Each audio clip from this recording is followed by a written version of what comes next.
Can you guys hear me? Am I audible?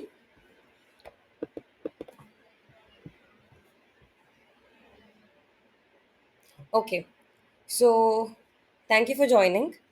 Today is the tutorial for the fourth week of the course of Animal Physiology offered by Professor Mainak Das.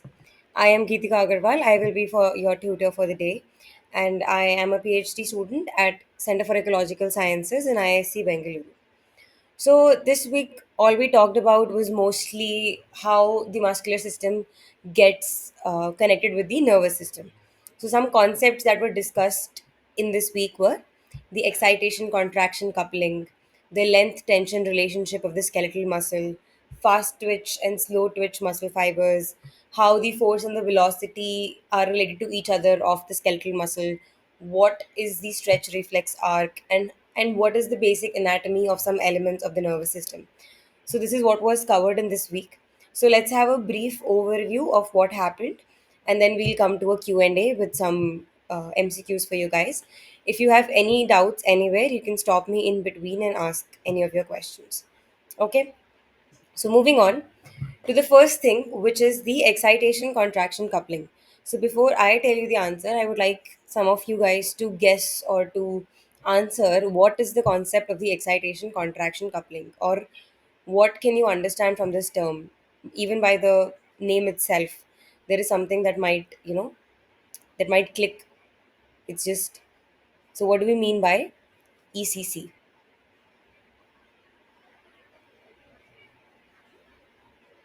You can either unmute yourself and tell me the answer, or you can type it out in the chat box.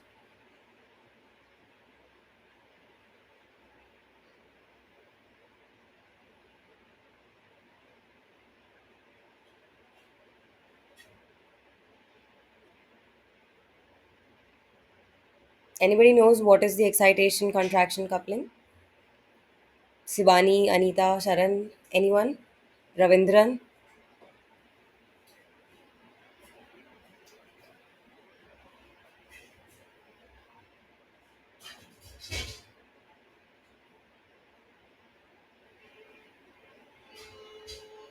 Okay.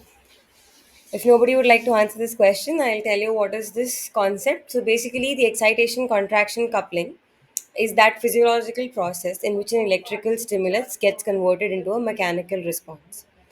It is the connection that happens between the electrical action potential that comes from the nerves and the neurons, and then the mechanical muscle contraction.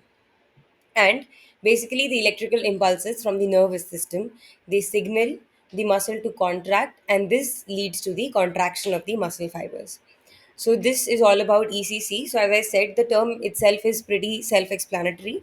You understand excitation is the part where the electrical stimulus comes in, the electrical stimulus from the nervous system, and contraction is the mechanical response to that excitation that happens, and both of these are coupled at the neuromuscular junction. Okay. So moving on to the excitable tissue. So as was discussed in the previous weeks, there are two types of tissue. One is an excitable tissue and another could be a non-excitable tissue. So can you tell me what is an excitable tissue? Or when will a tissue be called the excitable tissue? What is the characteristic of such a tissue?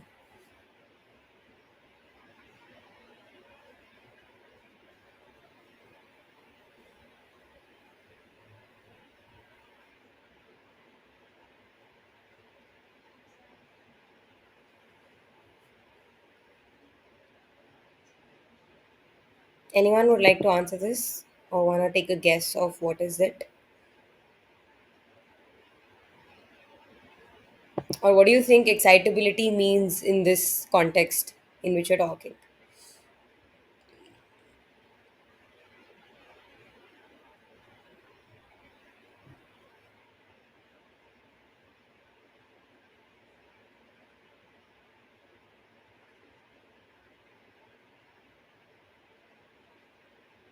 Signal transmission.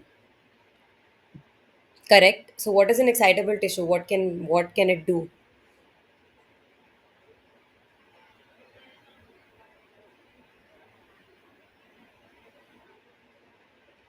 It can generate action potentials.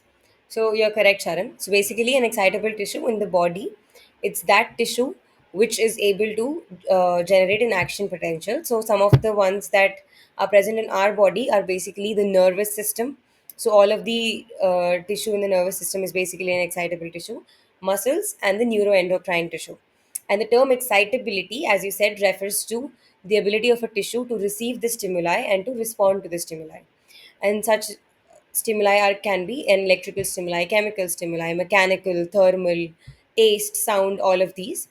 And they basically respond to these stimuli by producing action potentials, by generating electrical impulses. The tissue prepare for changing its structure. Okay, so basically, these excitable tissues, they can respond to these various stimuli. As I said, these stimuli can be electrical, vibrational, thermal. They respond to them by changing their resting membrane potentials, and that is how they generate action potentials. So the next that we discuss now is basically the length tension relationship of the skeletal muscle. So the previous we talked about was the excitability of a tissue and the electrical coupling with the contraction. So now we talk about the length tension relationship of a skeletal muscle, and as was discussed in this week. So this is basically the resting length or the optimum length of uh, of a sarcomere. So this is a sarcomere. The blue lines are basically the actin filaments, and the red one is the thick filament or the myosin filament. So this is the resting length where it's neither getting stretched nor getting contracted. Here, where the length, here where the actin filaments are away from the myosin filaments and the overlap between them is less. These are the ones where the muscle is basically stretched. The muscle or the sarcomere is stretched. And if you go to the left hand side, this is where it is contracted, where there is more overlap of the actin and the myosin filaments. So, what the length tension relationship says is that when the muscle is at its optimum length or when it is at its resting length, that is where the force is the maximum. That is where the tension is maximum, 100%. And as we increase the sarcomere length, the tension decreases. And also, as it gets contracted, the tension decreases. So basically, there is this bell shaped curve, and the maximum is when the muscle is at its optimum length. Okay. And when it's understretched or overstretched, then the force in the muscle decreases. The tension in the muscle or in the sarcomere decreases. Okay. So moving on. Next, here we also say that the skeletal length, it's basically the length of the muscle. It's basically a function of the force that is generated. And as I said, when the length is optimal, highest force is produced. If the sarcomere is elongated or it is constricted, the force reduces. Sorry for the typo on the screen. Moving on to twitch. So, can you guys tell me what is a twitch? One very important thing that was talked about during this week was about fast twitching and slow twitching muscle fibers. So, can you guys tell me what is a twitch?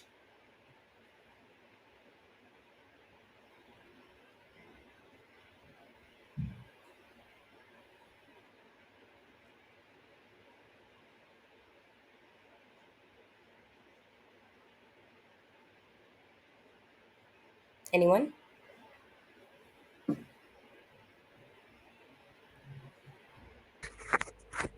uh, Fiber uh, which helps to stretch.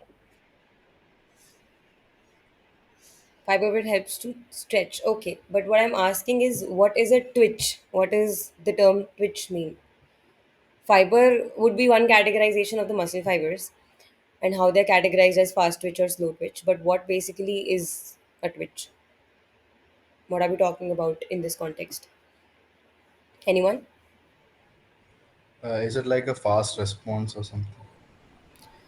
It's not a fast response. So what basically a twitch is, it's the that when there is one single action potential that produces a certain amount of contraction in the muscle fiber. So the contraction produced by a single action potential is called a twitch. So it is the fundamental unit of muscle contraction is called a twitch. So as I've written here, each action potential which is received from the neuron, it causes a brief muscle contraction which is called a twitch. And when multiple of these twitches they overlap each other, that is when we see a long and smooth contraction of the muscle. So it's the fundamental unit of muscle contraction which is called caused by a single action potential. Okay, and there is a small delay in the contraction which is called the latent period, as was discussed in the week. So this small delay is caused because of the time taken by the nerve impulse to travel from the neuron to the muscle, plus that the time that is taken later by the muscle to execute that contraction. So these two time periods, they together lead to that delay in the contraction that happens in the muscle, and that is called the latent period. And the contraction time is during the contraction time, the muscle tension rises to its peak. So the muscle tension is highest when the muscle is contracting, and when it's the relaxation time, the muscle tension returns back to the baseline. Okay. So moving on to this force time curve. So here is a curve where we're talking about contraction force, how much force a muscle is generating while contracting, and what is the time it takes. So if we talk about a fast twitching muscle fiber, you can see that the curve is very narrow and the slope of the curve is high. So the angle from the x-axis is higher, so the slope of the curve is high for a fast twitching muscle, which means that a large amount of force can be generated in a small period of time.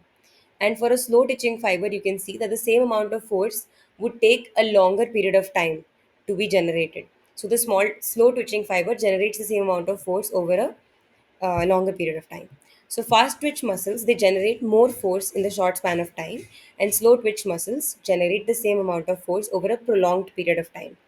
And the force curve is steeper for the fast twitch muscles, and it is shallower, or the slope is smaller for the slow twitch muscle fibers. Okay. So let's move. So now we've mentioned fast twitch and slow twitch muscle fibers. Let's move on to discuss some of the differences between these two. So, how fast twitch and slow twitch muscle fibers can be differentiated from each other is that in the slow twitch muscle fibers, a slow oxidative process happens, and in the fast twitch muscle fibers, it's a fast oxidative process happens. And they're also called, uh, so either a fast oxidative process happens or an anaerobic process happens in these fast twitch fibers. So there is these slow twitch fibers are also called type 1 fibers, and the fast twitch fibers are also called type 2 fibers.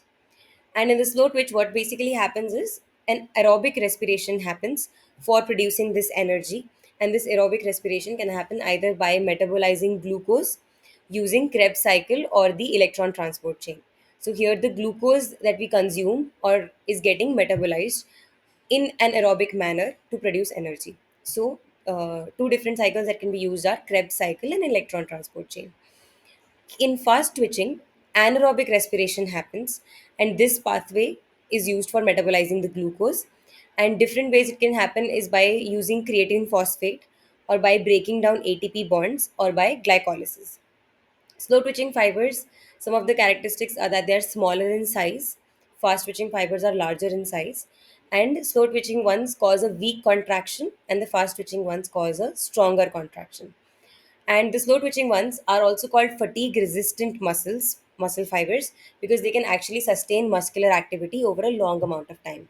For example, the example was given of marathon runners. They would have well developed slow twitch fibers because they have to run longer distances, but they need to have a consistent level of energy to run that long distance. But the fast twitch ones, these muscle fibers can fatigue quickly because they are dependent on anaerobic respiration. So this could be seen to be well developed in sprint runners, which run a small distance but they run it at a very fast pace. So those ones will have a well developed fast twitch muscle fibers. Okay, so these are some of the differences between these two. It's important to keep in mind how these two different muscle fibers are uh, present in the body and how they are different from each other and what is a twitch. So, moving on to talking about the force velocity characteristics of the skeletal muscle, how the velocity and the force are related, the velocity of contraction and the force that is produced in the contraction.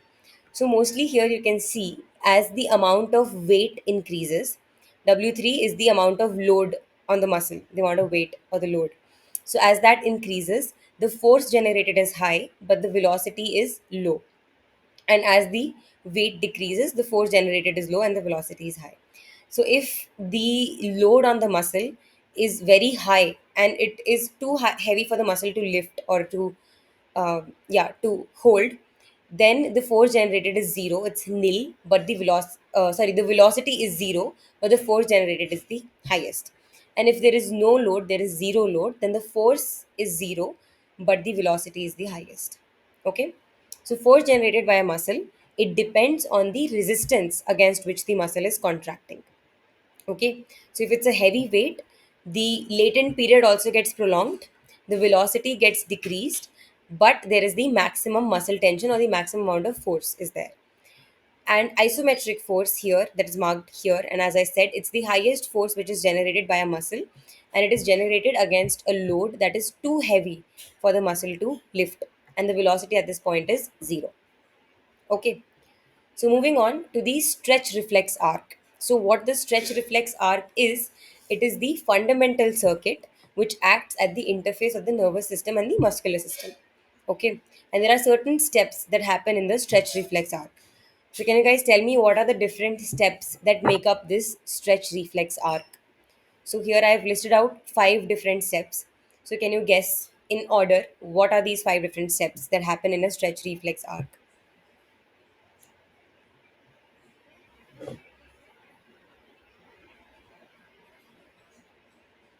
So now we've started discussing how the nervous system gets um, connected with the muscular system. So the fundamental circuit that happens is the stretch reflex arc. So do you guys know what are the different steps that happen in this?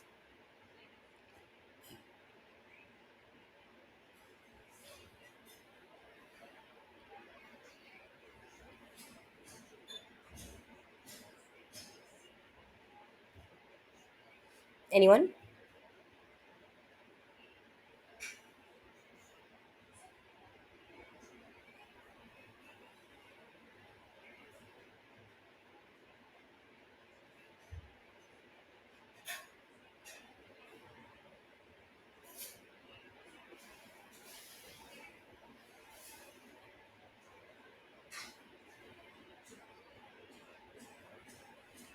Okay, I'll give the first step. So basically, what happens in the stretch reflex arc, as the term suggests, stretch means it has something to do with the muscles, reflex means it has something to do with the neuronal system. So when you're talking about this, there should definitely be an external force that is acting on the muscle, which leads to a muscular contraction. Okay. So can you guys guess what would the next step be once the muscle has contracted? Once there has been an external force and a muscle has contracted, what are the different steps that lead to the muscle coming back to its normal state after that contraction has happened?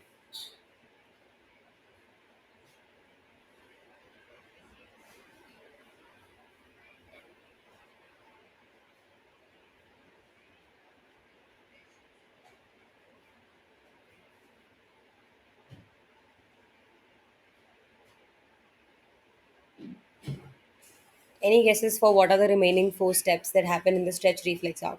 So there is a muscle, an external force has acted on it, it has led to the contraction of the muscle. Now what should happen next, which would lead to the eventually to the result of the muscle coming back to the final to the normal condition? A stimulus need to be passed. So the stimulus is the contraction that happened. So how do you think it gets passed? There needs to be something in that muscle which can make out that okay, the contraction has happened,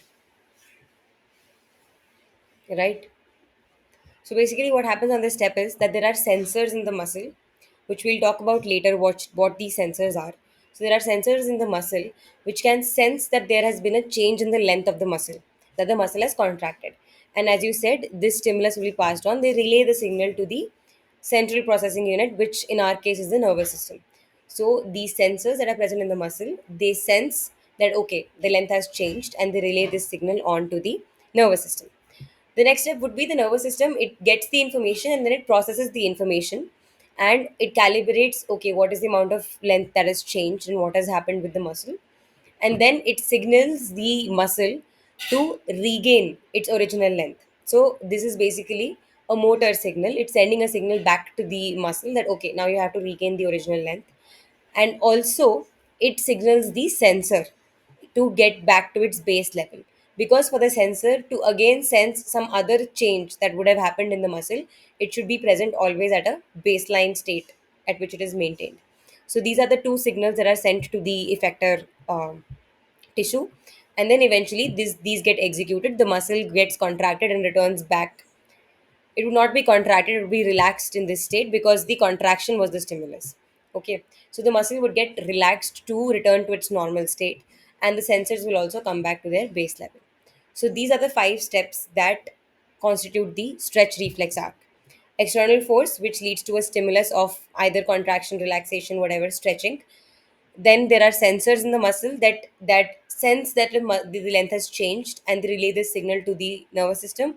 Nervous system processes the signal and um gives sends back information to the muscle. It sends back the signal to regain the original length and the sensor to get back to base level, and then this happens by the affected tissue.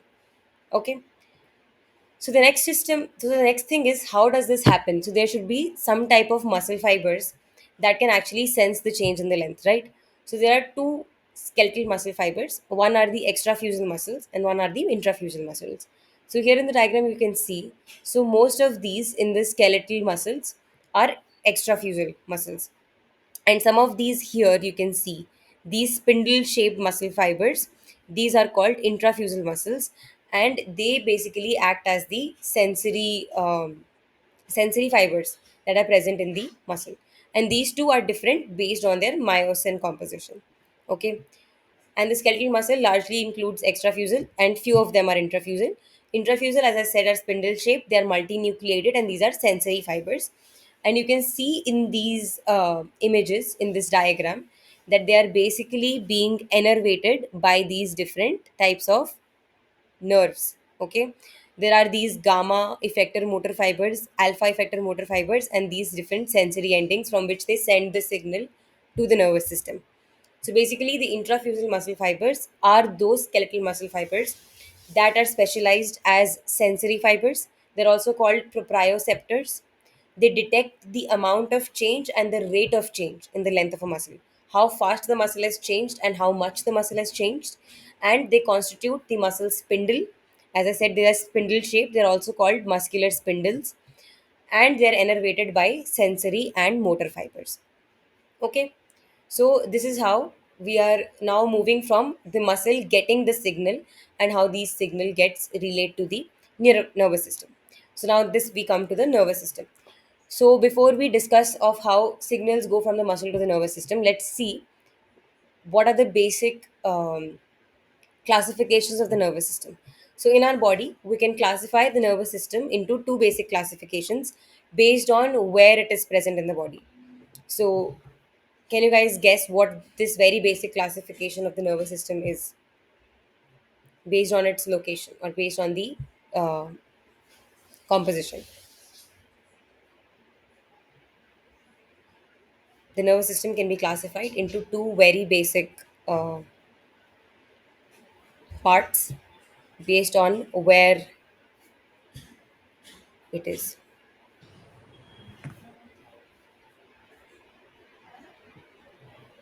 Anyone? Correct. CNS and PNS. Central nervous system and the peripheral nervous system. So the nervous system can be categorized into the central nervous system and the peripheral nervous system. And in turn, central nervous system, as you would all know, consists of the brain and the spinal cord. And the peripheral nervous system, it consists of the rest of the nerves that span our body. Here in gray, you can see the rest of the nerves that span our body form the peripheral nervous system.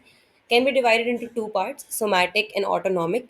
Somatic is the voluntary part of the peripheral nervous system by which we say, for example, we control our skeletal muscles. So that is a voluntary action. And autonomic is the one that is involuntary, which basically controls things like movement or peristalsis of the food bolus through the alimentary canal, or the beating of the heart, such things. Okay, so moving on from this basic classification of the nervous system, let's look at spinal cord, because that is what plays a very important role in the neuromuscular information exchange. So these are some very the different parts of the spinal cord. So can you guys try and label these different parts of the spinal cord? Like, do you know what is this? How would you label the least parts of the spinal cord? So, what is this hole here in the middle? Do you know what is this called?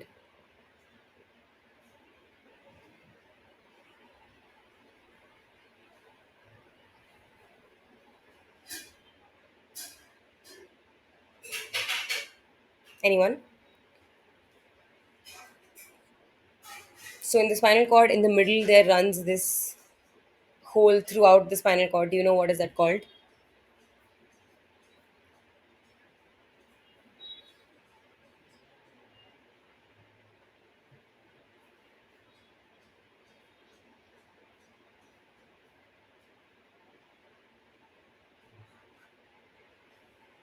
Okay. So basically, in the spinal cord, we have these different parts. So this is the central canal basically, which runs throughout the length of the spinal cord and is filled with the cerebrospinal fluid.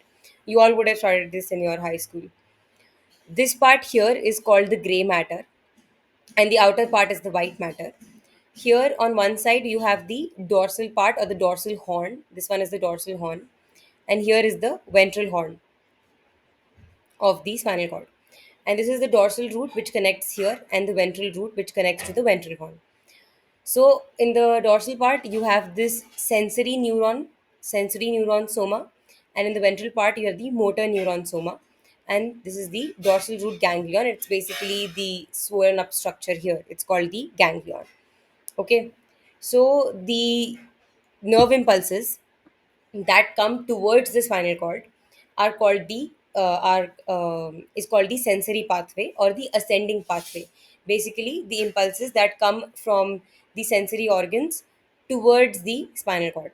So, if there has been a contraction, so the nerve impulses that will come from the sensory fibers, the intrafusal fibers, to the dorsal horn will be called the ascending pathway or the sensory pathway.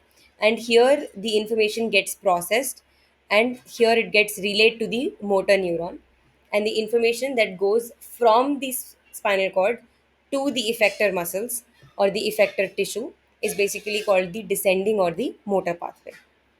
Okay, so this is a very basic structure of the spinal cord, and the relay of information involves this important player, which is called the relay neuron or the interneuron, which connects the sensory neuron to the motor neuron. Okay, so on so what happens in the relay of information is that the sensory neurons, as I said, they bring the signal from the peripheral organs to the spinal cord. Second step would be that this information from these organs, say there are pain receptors in the skin, and in this diagram there is a pin that has pricked the skin, and the pain receptors will send this signal to the spinal cord. And here the information will come from the ascending pathway. It will reach the dorsal horn, and this information will either then be relayed to the brain for further processing, or if it is something like a reflex which needs a very quick action, then it will get processed in the spinal cord itself. So since we are feeling a pain prick, we can basically just take it out. So this information will get processed within the spinal cord. So we need the relay neuron to connect the sensory neuron to the motor neuron, and then the information is processed and the motor signals are relayed to the effector organs via the descending pathway that we discussed from the ventral horn. Okay, so these are some very basic information about the spinal cord. So the interneurons is the class of neurons that connects the sensory to the motor neurons. Next is the structure of a neuron. Since we have been discussing neurons so long now, that there are these sensory neurons, motor neurons, interneurons, so they all have a different structure. And neurons, as you all might know, are the functional and the structural unit of the nervous system. So it's the smallest unit, as it's the cells. Basically, the nervous cells are the neurons. And a typical neuron has the following distinct body parts of a cell body, dendrites, and axon. Right. So now you basically just have to label this diagram. Can you guys tell me what is this part of the neuron called? Um, Nucleus. No, I'm talking about this entire thing. Nucleus is here. um, eh, um, So they Dendrite. already. So okay, these are dendrites. as I already mentioned. This here is the cell body of the neuron. Okay, and these small extensions here are basically, or these small uh, fibers here are the dendrites that come out of the uh, cell body, and this longer extension here is basically the axon, and these are the different axon terminals, right? So this is the cell body, which is also called the soma. These are the dendrites. This is the axon hillock. Axon hillock is the portion where the axon is connected to the cell body. This is the entire length of it is called axon. The this portion here from which it starts branching out, it's called the axolemma. These are the axon terminals, and this here in blue is the myelin sheath, and the gaps in the myelin sheath are basically the nodes of Ranvier. So this is a very basic structure of the neuron, and the different functions of the neuron, as you all might already know, are basically to communicate or to relay the information to other cells by the way of electrical impulses. And even though in a nerve the neurons seem to be arranged like a wire, but there is a gap in between these consecutive cells or neurons, which is called the synapse or the synaptic cleft or the synaptic gap, and a network of billions of neurons linked together in the highly organized fashion that forms the control center of the body. So basically, the nervous system is comprised of a network of billions of neurons that are linked together. So this was all that I had to summarize this week's lectures. We basically talked about the length tension relationship, the excitability, the excitation contraction coupling, and then we discussed about the twitch and the slow twitch and fast twitch fibers. We discussed about the nervous system, the spinal cord, the intrafusal extrafusal muscle fibers, and then the spinal cord structure, and then what is a neuron, right? That was all that was covered this week, and now let's move on to the question answers. So the first question is, in the actin myosin complex of for muscle function, actin forms dash and myosin forms dash. So is actin the thin filament or the thick filament? And consequently, is myosin the thick filament or the thin filament?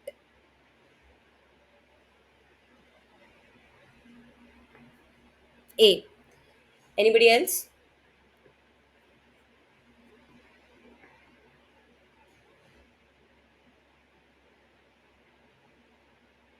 So you guys saying that both of them are thin filaments.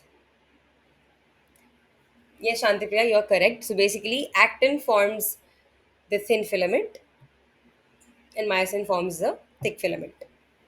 Okay, correct answer. Moving on. The next one is, the muscle operates at the greatest active tension at the muscle's optimum length. This optimal length is called what? We just discussed this in a few slides back. So the muscle operates at the active greatest tension at the muscle's optimal length. The optimal length is called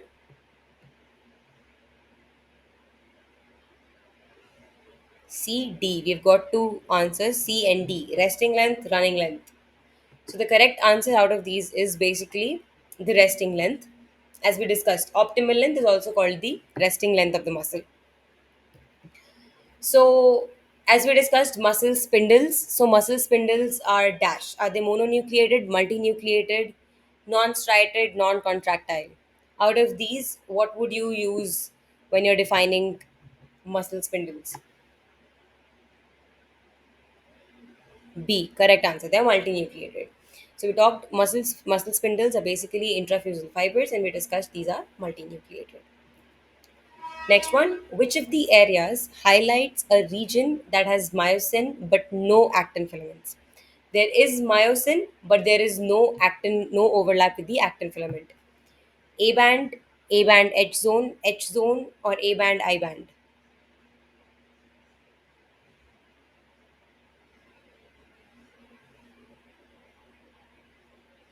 Is it the, now we've got two answers. One of them is H zone, one of them is A band. Anybody else would like to take a guess? The region of myosin that has no overlap with actin.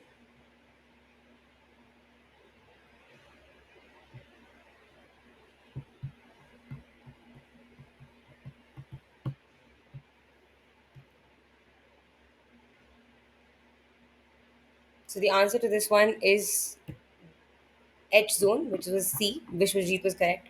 So basically, H zone in the middle is that part of myosin filaments which is not overlapping with actin, it only has myosin. And A band is the one which consists of the entire myosin in with and without actin. So it includes actin as well.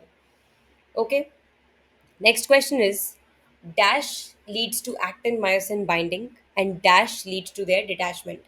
So, what leads to the binding of actin myosin? What causes the binding? The presence of which causes the binding of actin myosin, and what leads to their detachment? So, you say C. Anybody else? C. Okay, correct. So, calcium ions, as we said, when calcium ions come, they lead to the actin myosin binding, and ATP leads to their detachment. So, can you guys tell me how calcium ion allow for the binding of actin myosin? What happens there? Can anybody explain?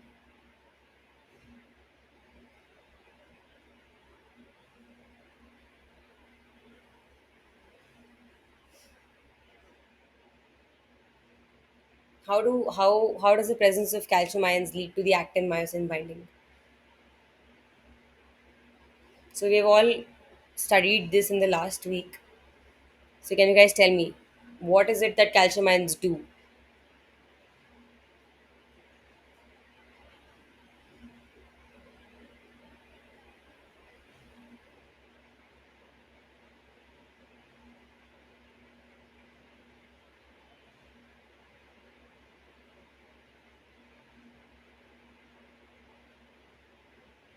Anyone?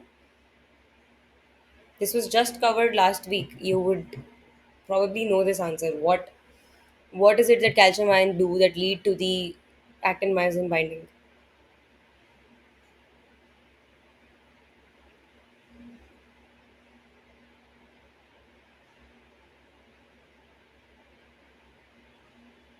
They expose myosin binding site. That is correct. But can you elaborate a little? How does that happen?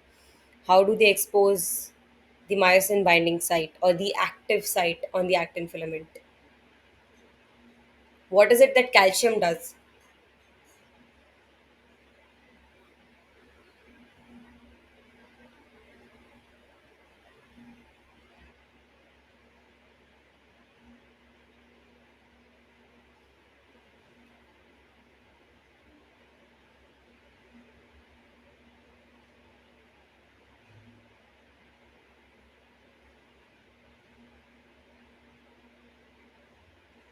No one?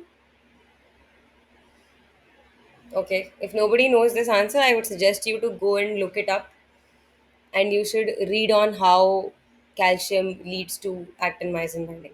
So basically, as you would know, the actin filament has three types of proteins. Basically, the actin itself and troponin and tropomyosin. Tropomyosin is the one that is coiled around actin and which covers the active site of the myosin binding site. And troponin is the one that has three sites: I, T, and C. I is the site that binds with actin, T is the site that binds with tropomyosin, and C is the site that binds with calcium ions. And when calcium ions are present, calcium binds this T site of troponin. And this leads to a change in the position of troponin and tropomyosin in such a way that troponin binds tropomyosin and it moves tropomyosin away from the myosin binding sites. This exposes the myosin binding sites. Okay. So moving on, length tension relationship relates the strength of dash to the length of the muscle at which the contraction occurs.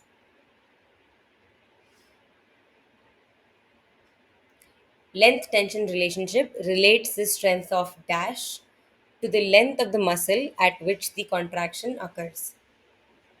B, correct. Basically, it relates the length of the isometric contraction to the length of the muscle at which this contraction is happening.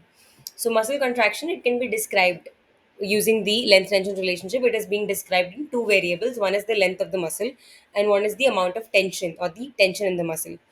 So, a muscle contraction is described as isometric if the muscle tension changes, but the length remains the same. So, the muscle tension is getting changed, but the muscle length is not getting altered. So it is relating that within. So that is how it relates the length of the muscle to the isometric contraction. Because at that point, the length is not getting changed, but the tension is getting changed. Okay. Next question. Intrafusal fiber is dash. That is also a dash. Is it a muscle type or is it a neuronal type? Is it a chemosensor? Is it a mechanosensor? D. You are saying it's a muscle type that is a mechanosensor. Anybody else? D. D. Okay. So, but the correct answer here that it's basically a neuronal type, which is also a mechanosensor. So it's a neuronal type because it is being innervated by all these different types of nerve endings.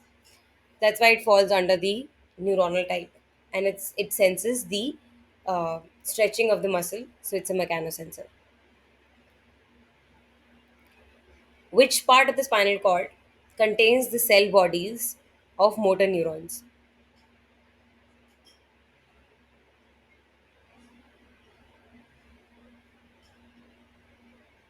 So we've just discussed this. Correct. It's the ventral horn. So ventral horn or the descending pathway, that is where the motor neurons are present, which relay the signal away from the spinal cord towards the effector tissue.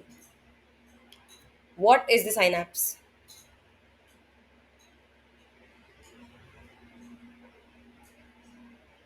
Correct. It's option A. It's the gap between two neurons. We just discussed that. So the gap between two neurons, two consecutive neurons, is the synapse or the synaptic cleft or the synaptic gap. Which structure is the in the spinal cord cross section contains the cerebrospinal fluid?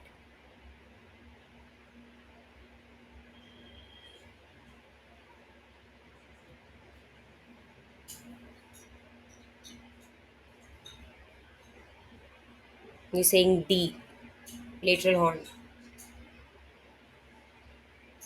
Which structure in the spinal cord cross section contains cerebrospinal fluid?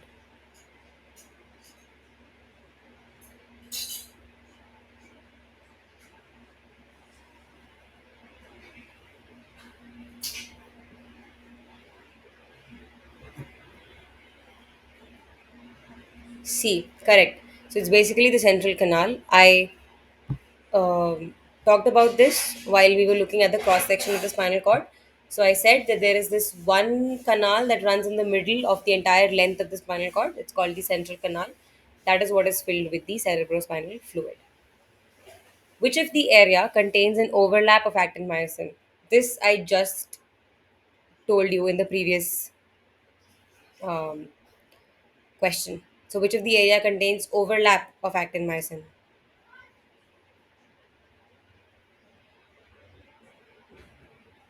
Correct. It's basically the A band that has the overlap of actin and myosin also. The subunit of troponin that has a higher affinity for tropomyosin is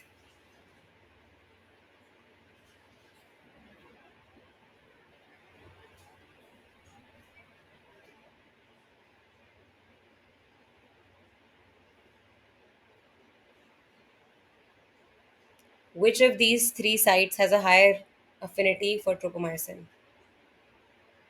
Troponin C. Okay. Anybody else?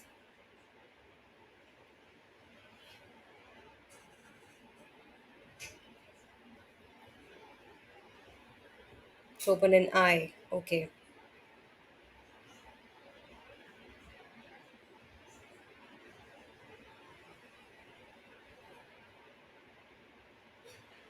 Correct. Troponin T is the answer to this question. You can basically guess it from the letter. Troponin T is the site that has a higher affinity for tropomyosin. C is the one that binds calcium, and I is the one that binds actin. Okay. Moving on to what is the main function of a neuron? What does a neuron do?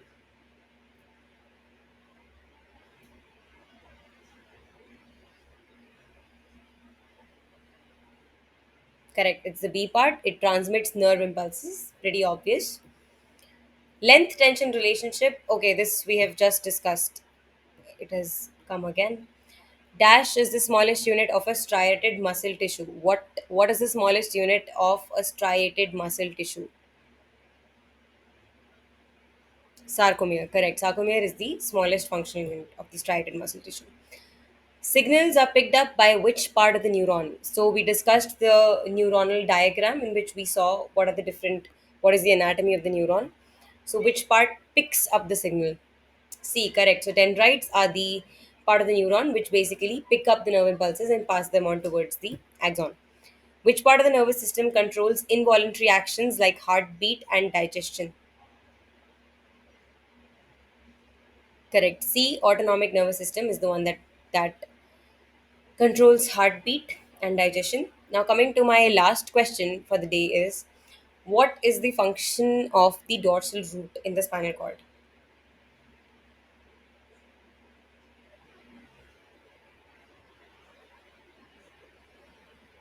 So, we discussed about this. We discussed about the dorsal root, dorsal horn, ventral root.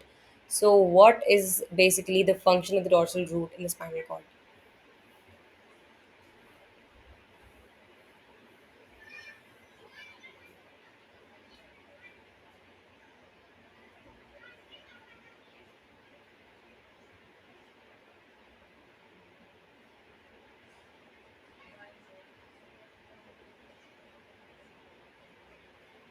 So you're correct, Sharon. Basically, the dorsal root, also called the ascending or the sensory pathway, that is where the sensory information comes to the spinal cord. That is the point from where the sensory information comes to the spinal cord. So this was my last question for the day. So if you guys have any doubts, you can ask them now. You can type them out in the chat box, and otherwise, you can basically exit the meeting. We are done for the day today. Anybody has any doubts or questions, kindly clarify them.